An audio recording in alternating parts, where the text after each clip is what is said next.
चलिए जान लेते हैं टैरो हमें क्या गाइड करते हैं, क्या एफर्मेशन देते हैं आज के दिन। I am organised and grounded. अब ऑर्गेनाइज्ड हो, ग्राउंडेड हो, ज़मीन के साथ जुड़े हुए इंसान हो, ऑर्गेनाइज्ड हो, ठीक है। I use my knowledge of the science and technology to solve problems and create new solution. तो आप शायद साइंस सब्जेक्ट के स्टूडेंट है, ज़्यादा मैं बोलूँगी जो भी देख रहे हो उनमें से साइंस मीन्स जो देखेंगे वो बिलीव करेंगे, साइंस को ज़्यादा मान्यता देते हो और टेक्नोलॉजी के ऊपर आपको विश्वास है और उसके द्वारा आप प्रॉब्लम सॉल्व करते हो और न्यू सॉल्यूशन आपके जीवन में भी लाते हो। I am clear and focused. आप क्लियर भी हो और फोकस्ड भी हो। I use my knowledge and authority to promote myself और अदर्स। तो आप नॉलेज, ज्ञान और ऑथोरिटी की उसको ही ज़्यादा प्राधान्य देते हो, खुद के लिए भी और दूसरे के लिए भी। I express my self with essay and grace. आप दूसरे के लिए भी जो चीज़ डिसाइड करते हो, खुद के लिए भी वो चीज़ डिसाइड करते हो और वो आपको प्रभावित करता है, दूसरों को भी प्रभावित करता है। वो आपको उत्साह देता है, दूसरों को भी उत्साह देता है। My creativity is expressed fully. तो आपकी जो क्रिएटिविटी है वो आप जब एक्सप्रेस करते हो तो फुल्ली अब एक ग्रेस के साथ, एक लाइट के साथ, एक एन्जॉयमेंट के साथ, एक आनंद पूर्वक उसको एक्सप्रेस करते हो।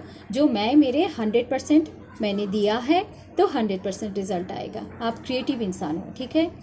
I receive insights and wisdom from various platforms. तो आप रिसीव भी कर रहे हो ज्ञान को वेरियस प्लेटफॉर्म के द्वारा। हो सकता है आप स्टूडेंट देख रहे हो सकता है आपको ऐसी इंटरेस्ट है सीखने की, लेसन लेने की इंटरेस्ट है, इसलिए आप यहाँ वहाँ जो प्लेटफॉर्म आपके लिए अच्छा है, आपकी क्यूरियोसिटी की आंसर देते हैं, क्वेश्चन की आंसर देते हैं, आपकी लर्निंग स्किल को बढ़ाता है, तो आप उसमें जाना पसंद ज़्यादा करते हो। और आई हैव एफर्मेशन ये भी देख लूँगी मैं। I have a strong relationship with the spoken word. I have माने इसका मतलब है आप लैंग्वेज स्किल में भी बहुत अच्छे हो और आप लोगों के साथ कम्युनिकेशन बहुत अच्छे करते हो। I have vision of the bigger picture from an objective stand point. तो आपके एक ऑब्जेक्टिव स्टैंड पॉइंट है जिससे आप ऑलवेज क्या करते हो, एक बिगर पिक्चर को देखते हो। कोई भी दृश्य, कोई भी चीज़ें करते हो उसमें एक बिगर पिक्चर उससे निकाल के लाते हो, ठीक है। I have ideas that are worth spreading. तो आपके जो आइडियाज़ होता है ना, आप जो स्प्रेड करते हो, दुनिया को दिखाते हो जैसे, वो बहुत ही वैल्यूएबल है आपके लिए भी, दूसरे के लिए भी। और वो एक stand point, good stand point सबके लिए देते हैं। मीन्स मैं ये बोलना चाहती हूँ आपकी कम्युनिकेशन स्किल अच्छी है, आपकी स्पोकन लैंग्वेज अच्छा है, आप दूसरों को अच्छी तरीके से समझा सकते हो। जब भी आप अपनी प्रोजेक्ट, आपके स्टैंड पॉइंट रखते हो, हमेशा एक बिगर पिक्चर को फॉलो करते हुए रखते हो सकता है आप मार्केटिंग के स्टूडेंट हो सकता है आप लैंग्वेज ग्रुप के स्टूडेंट हो सकता है आप साइंस ग्रुप के स्टूडेंट हो सकता है आप स्पीकिंग में मास्टरपीस हो सकता है आप ऐसे कोई काम करते हो जिसमें आपको बातें करने की रिलेशनशिप, एक मैं क्या बोलूँ, लोगों के साथ एक कम्युनिकेशन करने के बहुत अच्छी हुनर है और उसके जरिए आप आगे भी जाते हो। तो डोंट वरी, जो भी होगा अच्छा ही होगा। I am heard and understood. आप सुनना भी पसंद कर, मीन्स लोगों की बातें सुनते हो, उसके बाद आप समझते हो, उसके बाद आप फैसला लेते हो, अच्छी गुण है।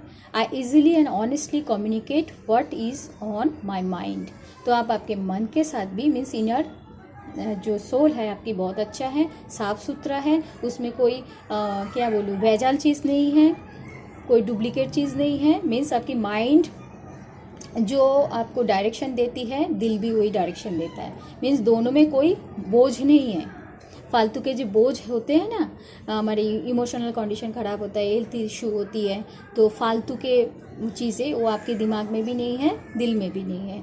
तो आप इजीली सबकी बातें सुन भी लेते हो, समझ भी लेते हो, बट फैसला खुद का लेते हो। I easily and honestly communicate what is on my mind. तो आपके मन में जो चल रहा है, खुद के साथ भी आप कम्युनिकेशन बहुत अच्छे करते हो, दूसरों को वो चीज़ बहुत अच्छी तरीके से समझाते भी हो जो आपके मन में चल रहा है। मीन्स हो सकता है आप सेल्फ गाइडेड इंसान हैं, हो सकता है आप कोई बड़े माने पोजीशन में है, हो सकता है आप ऐसे इंसान हो जो सभी को रूल करते हो, रूल करना पसंद करते हो, क्योंकि आपके माइंड में जो चलता है वो आपको दूसरों को समझाते हो। बहुत अच्छी कम्युनिकेशन स्किल है आपकी, समझाने की तरीका बहुत अच्छा है। और इसके कारण से क्या होता है, आपके दिल में जो है, दिमाग में वही है, और दूसरों को जो समझाने के टाइम में वही बातें निकलती हैं। ठीक है। I speak eloquently, my courage helps me communicate with. ऐसे तो ईजीली आप क्या करते हो, बोल भी पाते हो, ईजीली आप दूसरे के साथ कनेक्ट भी कर पाते हो। आपके हिम्मत आपको हेल्प करते हैं लोगों के साथ कम्युनिकेशन बेटर करने के लिए, ईजीली करने के लिए। ठीक है। बार बार यही आ रहा है। I easily and effortlessly share divine wisdom and knowledge.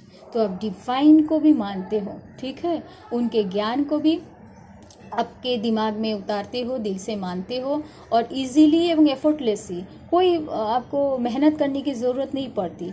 बहुत ही सहज तरीके से मेहनत किए बिना आप दूसरों को समझा भी पाते हो, खुद भी समझ लेते हो, और डिवाइन के ऊपर आप बिलीव भी करते हो। ठीक है। I am contemplate and enjoy a meditation practice on a regular basis। हो सकता है आप इनमें से कोई कुछ लोग ऐसे हैं जो regular basis meditation practice, meditation क्या है पता है? मेडिटेशन वाला made to attention to the god. एक बहुत ही अच्छी तरीके से आप अगर गॉड की तरफ एक अटेंशन देंगे, made to attention to the god, तो जो बहुत अच्छी तरीके से अटेंशन दे के गॉड के साथ जब खुद का एक कम्युनिकेशन करेंगे, वही मेडिटेशन। तो ये मेडिटेशन प्रैक्टिस बहुत अच्छी तरीके से आप रेगुलर बेसिस करते हो, हर दिन करते हो, डिवाइन एनर्जी के साथ आपके कनेक्शन बहुत अच्छी है। Sharing my experiences with others helps them on their spiritual journey.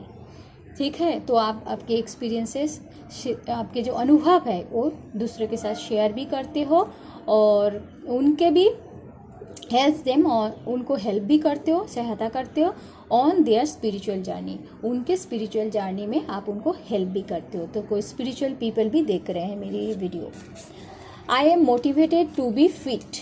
आप खुद को मोटिवेटेड भी रखते हो फिट रहने के लिए, जो मैं ठीक रहूं, सहज तरीके से रहूं, डिवाइन के साथ जुड़ी रहूं, कोई कॉम्प्लिकेशन मन में ना आए, शरीर में हेल्थ मेरी पूरी तरीके से प्योर हो, अच्छा हो, स्वस्थ हो। इसके लिए आप मोटिवेटेड हो ऑल टाइम, मीन्स आप सेल्फ सेंटर्ड हो, सेल्फ केयर करते हो, बहुत अच्छी बात है। I enjoy developing core strength and promoting healthy habits. तो आपको बहुत आप एंजॉय करते हो ये जो कोर स्ट्रेंथ, खुद की डेवलपिंग करना, खुद के अंदर स्ट्रेंथ लाना, शक्ति लाना, आत्मशक्ति लाना, खुद को एक बहुत अच्छी हेल्थ हैबिट्स देना, ये बहुत अच्छी गुण है, और इसको आप बहुत एंजॉय भी करते हैं। I recognise that the body mind connection improves my life. तो आप रिकॉग्नाइज करते हो, आप जानते हो, पहचानते हो, जान चुके हो कि बॉडी माइंड कनेक्शन को अगर इम्प्रूव करना है हमारे जीवन में, तो आपको क्या करना पड़ेगा? अच्छी फूड खानी पड़ेगी, अच्छी वातावरण में रहना पड़ेगा, अच्छी चीज़ सुनना पड़ेगा, डिवाइन के साथ जुड़े रहना पड़ेगा, अच्छी सोच चाहिए, अच्छी समझ चाहिए, और खुद की उन्नति के लिए दूसरे की नुकसान नहीं करते हो। ठीक है। तो बहुत अच्छे इंसान हो, जो भी मेरी ये आज वीडियो देख रहे हो, जिसकी भी रीडिंग है, बहुत अच्छी है, आप बहुत अच्छे हो, और अच्छी है आपकी सोच विचार। Thank you, God bless us. ऐसे ही रहना, अच्छे रहोगे, खुद भी अच्छे रहोगे, दूसरों को भी अच्छे रखेंगे। और बाय द वे, जो लोग खुद का बिगाड़ते हैं, दूसरे का भी बिगाड़ते हैं, अभी उनको समझ में नहीं आता है, बट आफ्टर 60-70 साल के बाद, 60-70 साल के बाद हमें क्या करना चाहिए बोलिए? तो रेस्ट करना चाहिए ना, आनंद पूर्वक जीवन जीना चाहिए।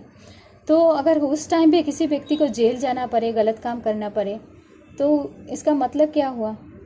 गलत हुआ ना, उसके साथ गलत हुआ, उसने कुछ गलत किया होगा। नहीं भी बहुत टाइम बहुत लोग फंस जाते हैं। तो जो भी होता है डिवाइन की मर्ज़ी से ही, मैं बोलूँगी पिछले जीवन के कर्मा हो सकता है, इस जीवन के कर्मा हो सकता है। तो डिवाइन के साथ ऐसे कनेक्शन बना के रखिए जो भगवान हमें सदा अच्छे रखे, खुश रखे। ठीक है। बुढ़ापे में आनंद पूर्वक दिन कटे, नाती नातनी, फैमिली मेम्बर्स, अपने वाइफ, अपने हस्बैंड, अपने भाई, अपनी बहन, अपने मम्मी पापा, अपने सास ससुर, सबको लेके आराम से जीवन चले। और जो अगर नहीं फैमिली मेम्बर मिलते हैं, तो मैं बोलूँगी अनाथ आश्रम में जो बच्चे होते हैं उनके साथ टाइम स्पेंड कीजिए। ओल्ड एज में जो ओल्ड व्यक्ति होते हैं उनके साथ थोड़ा सा जाके खाना सर्व करो, खाना खिलाओ, कुछ कपड़े दे के आओ, उनके साथ थोड़ा सा टाइम को स्पेंड करके आओ। सबसे ज़्यादा है उनके साथ समय बिता के आना। उनकी स्टोरियाँ, कहानियाँ सुनिए, हो सके तो कहानियाँ लिखना कोशिश कीजिए, नहीं तो नोट डाउन करो, नहीं तो और बेटर जो भी कर सकते हो अपने लाइफ में वो करो। ये इस जीवन के लिए फ़ायदेमंद सिर्फ नहीं होगा, आगे चलने वाले जीवन के लिए भी, आगे हमारी जन्म अगर हुई फिर से तो उस जीवन में भी हमें ये चीज़ फ़ायदा ही देगा। क्योंकि जो अच्छे हैं वो दूसरों को भी अच्छे बना के जाते हैं, जो बुरे हैं वो दूसरों को भी बुरे बना के जाते हैं। जिसके झोली में जो होगा वो दूसरों को वो ही देंगे ना, ठीक है। तो मेरी बात को गलत तरीके से मत लेना। अगर कोई ख़राब व्यक्ति देख रहे हैं तो आप दिल से ख़राब नहीं हो, जिस कारण से ख़राब हुए हो ना वो व्यक्तियों को फिर एक बार पास्ट में जाइए, उस व्यक्तियों से पास्ट में जाके बात कीजिए। आमने सामने बात करके झगड़ा बढ़ेगा, पास्ट में जाके बात कीजिए जी क्यों मेरा ऐसे नेचर हुआ, मैं ऐसे क्यों फंस गई, क्यों ये हुआ, आप क्यों खुद से ही पूछिए, आंसर मिलता जाएगा। और जो तब नहीं कर पा रहे थे अच्छे काम अभी कीजिए, अभी करेंगे। जब भी से स्टार्ट करेंगे ना, जब भी से हम क्या बोलूँ, दिन के लाइट में, उजाले के लाइट में, सुबह को मॉर्निंग में, रात को सोने के उठने के बाद उठेंगे तभी सूर्यदेव हमें दिखाई देंगे। और सूर्यदेव दिखाई देने की मतलब है उजाला हमें स्पर्श कर गया, हमारे शरीर को, हमारे आत्मा को, दिन हो गई, जागरण हो गई, ठीक है। तो खुद के लिए भी अच्छा करो, जग के लिए भी अच्छा करो। भगवान सभी देखते हैं, गलत काम करने के टाइम में भी भगवान देखते हैं, अच्छे काम करने के टाइम में भी भगवान देखते हैं, ठीक है। Thank you, God bless us.